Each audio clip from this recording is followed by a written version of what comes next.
Robert convinced the bank I was unreliable, poisoned my relationship with Mom, and took over my business idea. Now he's broke while I own his company. I never thought my own stepfather would be the one to destroy everything I'd worked for.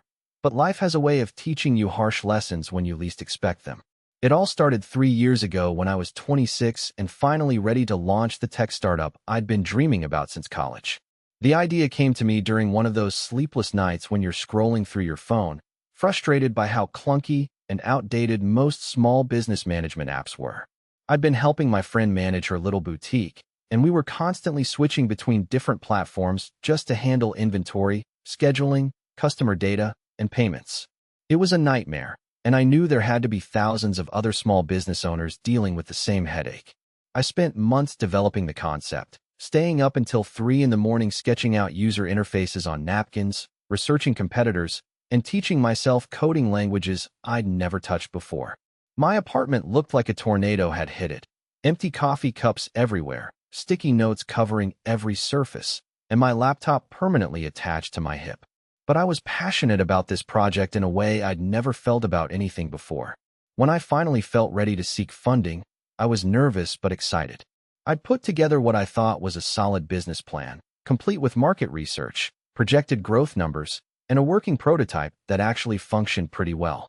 The only problem was that I needed about $50,000 to really get things off the ground, money I definitely didn't have.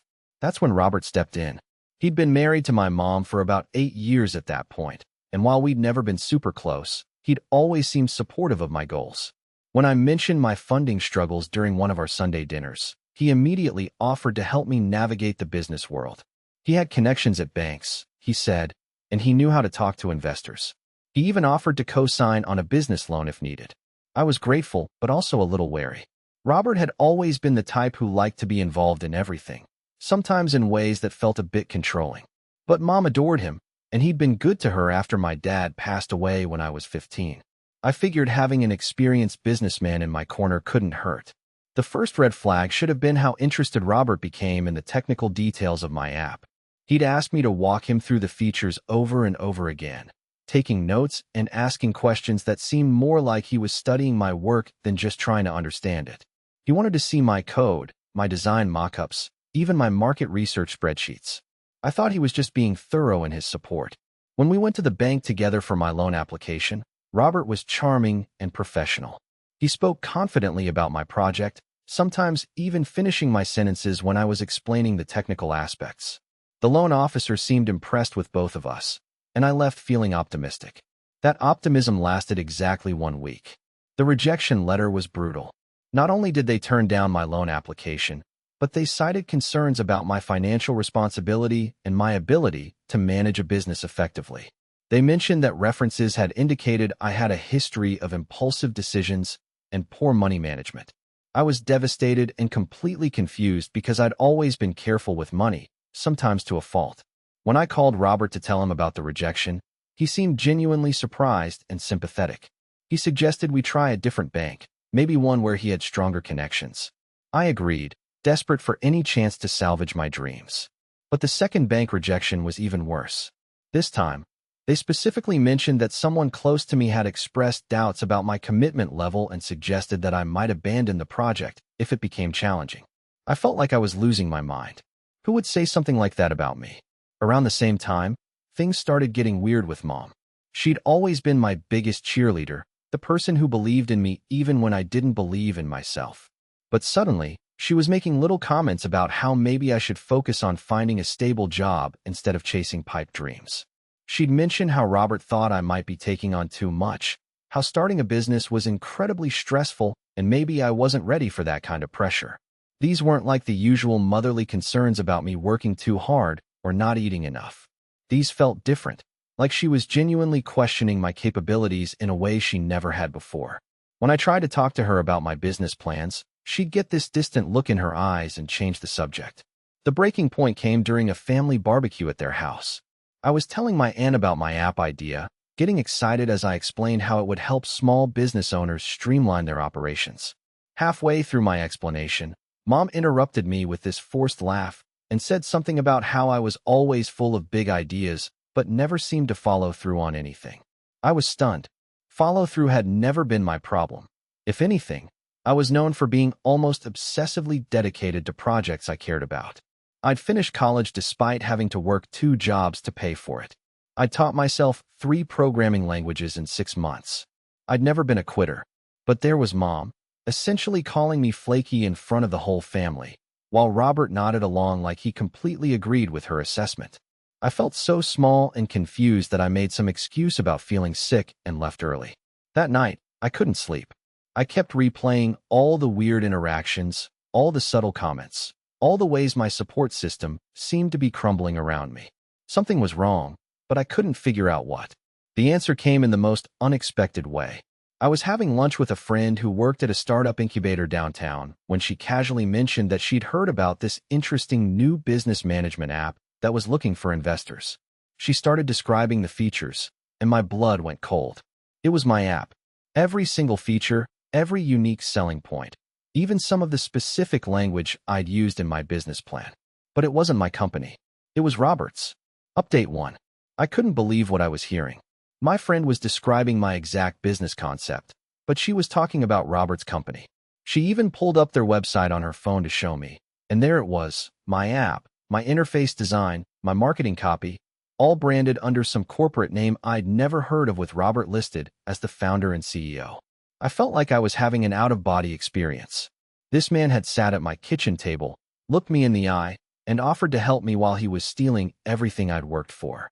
The betrayal cut deeper than anything I'd ever experienced.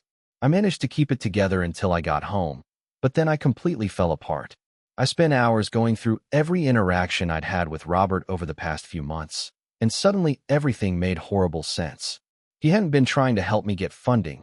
He'd been actively sabotaging me while gathering information to steal my idea. Those references the banks mentioned? That had to be him. The comments about my lack of follow-through and poor decision-making? All Robert, poisoning every potential opportunity one might have had. And somehow, he'd managed to turn my own mother against me in the process. I wanted to confront him immediately, but I knew I needed to be smart about this. Instead, I started documenting everything. I printed out screenshots of his website, saved copies of my original business plan and code, and started building a timeline of when I'd shared different pieces of information with him. The hardest part was realizing how calculated this all was. Robert hadn't just stumbled into my idea or been inspired by our conversations. He'd systematically gathered my research, my technical specifications, and my market analysis, then used his business connections to beat me to market with my own concept. What made it even worse was discovering that he'd used Mom's money to fund the venture. She'd taken out a second mortgage on the house to provide Robert with startup capital, believing she was investing in her husband's brilliant business idea. My own mother was financially backing the theft of my dreams, and she had no idea. I finally worked up the courage to tell Mom what was happening, but that conversation was devastating in ways I hadn't expected. She didn't believe me. Robert had apparently been preparing for this possibility, because when I showed her the evidence, she had explanations for everything. Maybe Robert and I had just come up with similar ideas independently. Maybe I was being paranoid because I was stressed about my loan rejections. Maybe I was looking for someone to blame for my own failures instead of taking responsibility. Every word felt like a slap in the face. This was my mother, the person who was supposed to know me better than anyone, and she was choosing to believe Robert over me. She actually suggested that maybe I was jealous of Robert's success and trying to create drama to get attention. That conversation ended with both of us in tears and me walking out of their house, feeling more alone than I'd ever felt in my life. Not only had Robert stolen my business, but he'd managed to turn my mother into an accomplice in my own destruction. For weeks after that, I was completely lost. I'd lost my funding, my family support, and worst of all, my confidence in my own judgment. If I couldn't even recognize that my stepfather was sabotaging me, how could I trust myself to run a business? I spent a lot of time just walking around the city, trying to figure out what to do next. I'd see other young people in coffee shops working on their laptops, probably building their own startups, and I'd feel this crushing mixture of envy and self-doubt. Part of me wanted to give up entirely, maybe find some corporate job where I could just blend into the background and never risk this kind of humiliation again. But there was another part of me that was getting angrier every day. I'd worked too hard and come too far to let Robert destroy everything I'd built. My idea was good, I knew it was good because he'd stolen it. If he could make it work, then so could I. The turning point came when I was cleaning out my old college stuff and found a folder full of awards and recommendations from professors. One letter in particular stood out, from my favorite computer science teacher. She'd written about my creativity, my persistence, and my ability to solve complex problems in innovative ways. Reading those words reminded me of who I actually was, not who Robert had convinced everyone I was. I decided to start over, but this time I was going to be smarter about it. I couldn't build the exact same app since Robert had already launched it, but I could build something better. I spent months analyzing his version, identifying all the features he'd gotten wrong or hadn't implemented properly, and designing improvements. Meanwhile, I was watching Robert's company from a distance, and it was becoming clear that he was in over his head. The app was buggy, customer reviews were terrible, and he kept making promises about new features that never materialized. Turns out, stealing someone's business plan doesn't automatically give you the technical skills to execute it properly. I also started networking like crazy, going to every startup event and entrepreneur meetup I could find. This time, I was careful about who I shared information with, but I was determined to find investors who would believe in my vision. It took months of rejections and awkward pitches, but eventually, I connected with a small group of investors who specialized in women-led tech startups. They were impressed with my technical skills and my market research, but what really won them over was my passion for solving real problems for small business owners. I'd learned from watching Robert's failures, and I could articulate exactly why my approach would work better than what was currently on the market. Getting that first round of funding felt like vindication, but it was also terrifying. This was my chance to prove that I was everything Robert had told people I wasn't: reliable, competent, and capable of seeing a project through to success. Update 2. 18 months later, my app was not only functional, but thriving. I'd managed to build everything I'd originally envisioned, plus improvements I developed while watching Robert's version fail in real time. My user base was growing steadily, and more importantly, people were actually finding value in what I'd created. The reviews were incredible, and I was starting to get inquiries from larger investors interested in helping me scale.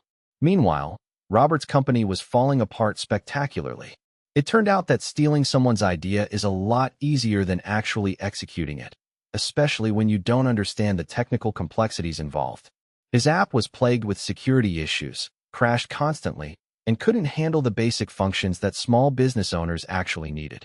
I'd been monitoring his company's progress through industry publications and user forums, partly out of curiosity and partly because I wanted to learn from his mistakes.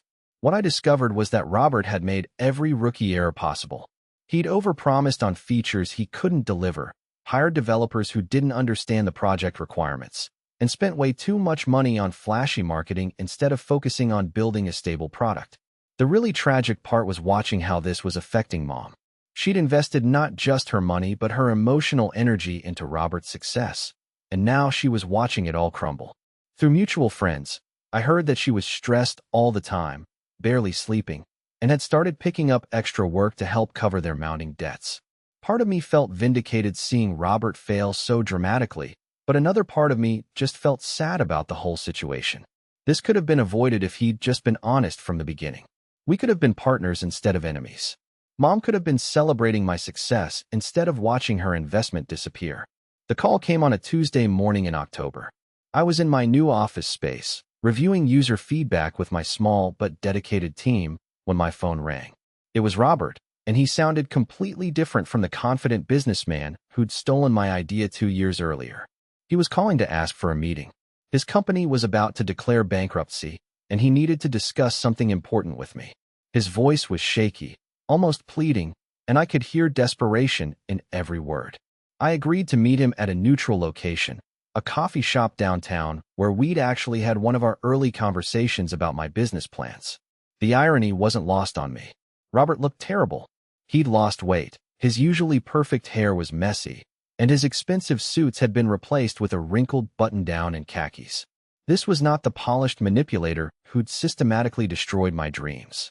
This was a broken man facing the consequences of his actions. He started by apologizing, which I hadn't expected.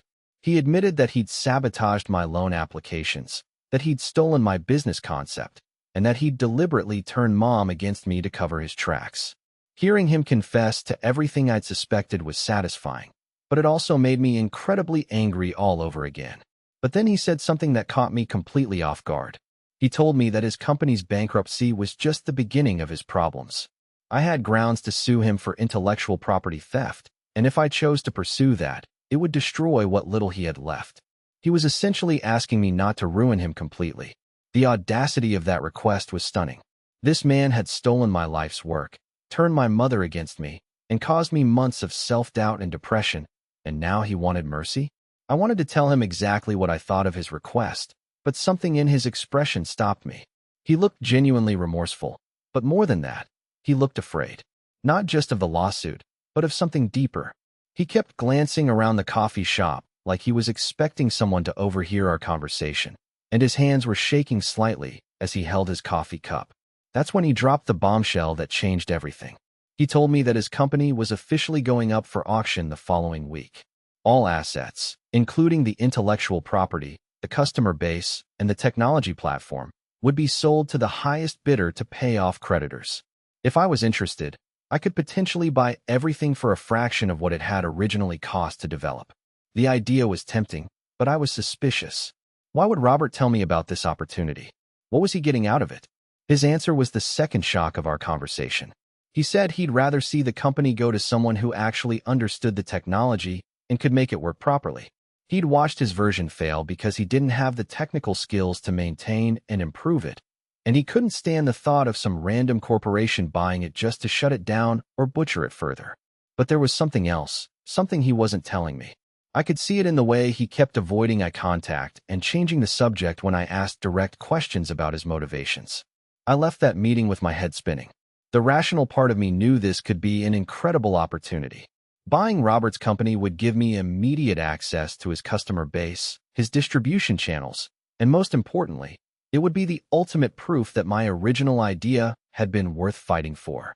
But the emotional part of me was still dealing with the betrayal and the family drama that had torn apart my relationship with Mom. Was I ready to essentially profit from Robert's failure? And what would this mean for my chances of ever repairing things with my mother? I spent the next few days researching the auction process and evaluating whether I could actually afford to make a competitive bid. My company was doing well, but I didn't have unlimited resources. I'd need to convince my investors that this acquisition made strategic sense, not just emotional sense. The more I looked into it, the more convinced I became that this was the right move. Robert's company had failed because of poor execution, not because the underlying concept was flawed. With proper technical management and a focus on user experience instead of flashy marketing, I could turn it into exactly what I'd originally envisioned. My investors were intrigued but cautious. They wanted to make sure I wasn't making this decision based on personal revenge rather than business logic. We spent hours going through financial projections and market analysis, but eventually, they agreed that the acquisition could accelerate our growth significantly. The auction was surreal.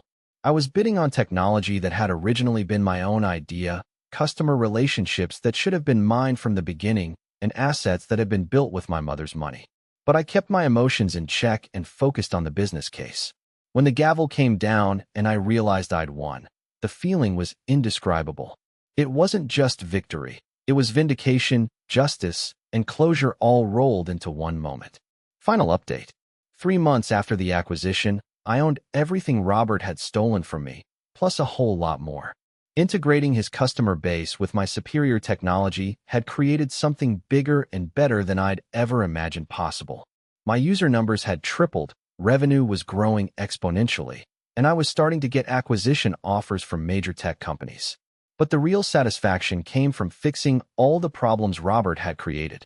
I spent weeks personally responding to frustrated customers who'd been dealing with his buggy software, and watching their relief when they realized the app actually worked now was incredibly rewarding. These were real small business owners whose livelihoods had been affected by Robert's incompetence, and being able to help them felt like making amends for something that wasn't even my fault. The financial turnaround was dramatic too. What Robert had driven into bankruptcy became profitable within 6 months under proper management. Mom got her house back when I was able to pay off her second mortgage, though our relationship was still complicated. She'd started to understand what had really happened, but the guilt and embarrassment were making it hard for her to face me. Robert, meanwhile, had disappeared from my life entirely after the auction. I heard through mutual acquaintances that he'd moved to another state and was working some ordinary job, trying to rebuild his life from scratch. Part of me felt sorry for him, but mostly I just felt relieved that chapter was finally closed. Then, 6 months after the acquisition, Robert called me again. This time, he wanted to meet not about business, but about something personal. Something he said he should have told me years ago. We met at the same coffee shop where he'd told me about the bankruptcy auction.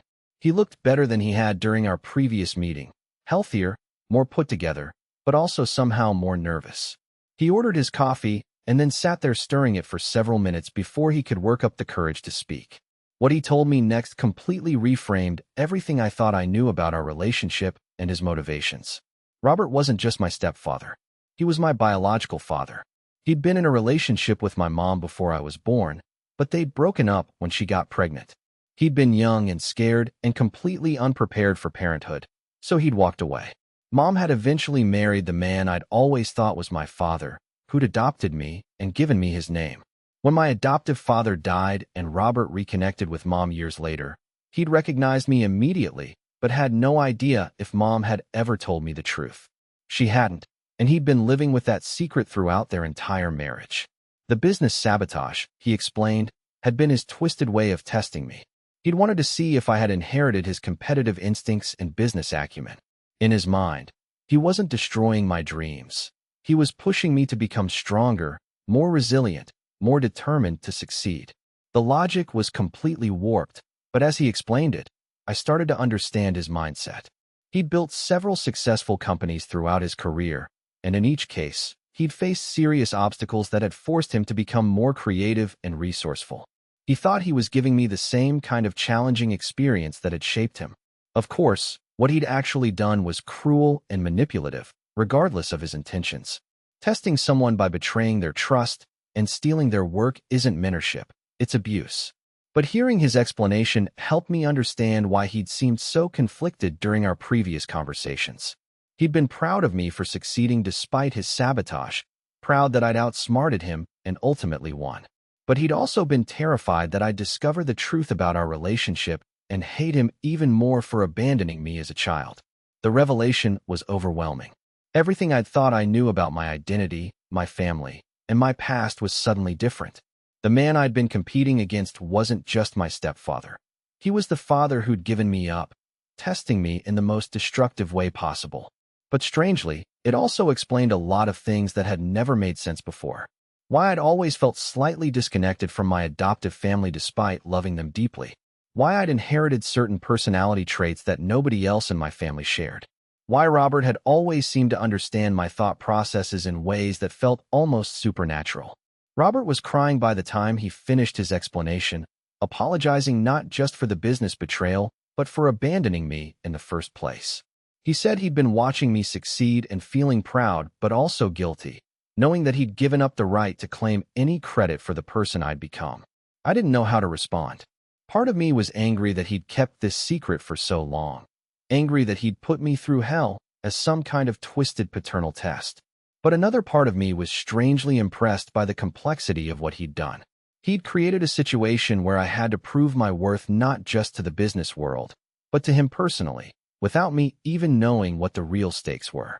In a weird way, his sabotage had made me stronger. I'd learned to trust my own judgment, to build businesses without relying on family connections, and to succeed despite having powerful people working against me. Those were valuable skills that I might never have developed if he'd simply supported me from the beginning. That didn't excuse what he'd done, but it did help me understand that his motivations had been more complicated than simple malice or greed. We talked for hours that day, filling in gaps in each other's stories and trying to make sense of our strange relationship. He told me about watching me grow up from a distance, about the pride and regret he'd felt seeing me succeed in school and start my career. I told him about the confusion and self-doubt he'd caused, about the months of therapy I'd needed to rebuild my confidence after his betrayal. By the end of our conversation, I wouldn't say I'd forgiven him completely, but I understood him in a way I never had before. He was a flawed, complicated person who'd made terrible decisions for reasons that made sense to him at the time. That didn't make those decisions right, but it made them human. The strangest part was realizing that, in his own twisted way, he'd actually prepared me for the business world better than any traditional mentorship could have. I'd learned to succeed despite betrayal, to rebuild after devastating setbacks, and to trust my own abilities even when everyone around me doubted them. Today, my company is worth more than Robert's ever was at its peak. I've got a team of brilliant people working with me, investors who believe in our vision, and customers who depend on what we've built. Mom and I have slowly been rebuilding our relationship, though it's taken time for both of us to process everything that happened. As for Robert, he's still in my life, but our relationship is completely different now. He's not my stepfather trying to control me, and he's not my enemy trying to destroy me. He's just my biological father, flawed and complicated like everyone else, trying to figure out how to connect with the daughter he gave away and then tested in the most extreme way possible. I'm not sure if what we have now counts as a healthy relationship, but it's honest in a way it never was before. And sometimes, I think his bizarre test actually worked. I am stronger, more resilient, and more successful than I might have been if he'd just supported me traditionally from the beginning. The business world is full of people who will betray you, steal from you, and try to tear you down. Thanks to Robert, I learned how to handle all of that before the stakes got really high. In the most twisted way possible, he might have been the father I needed after all.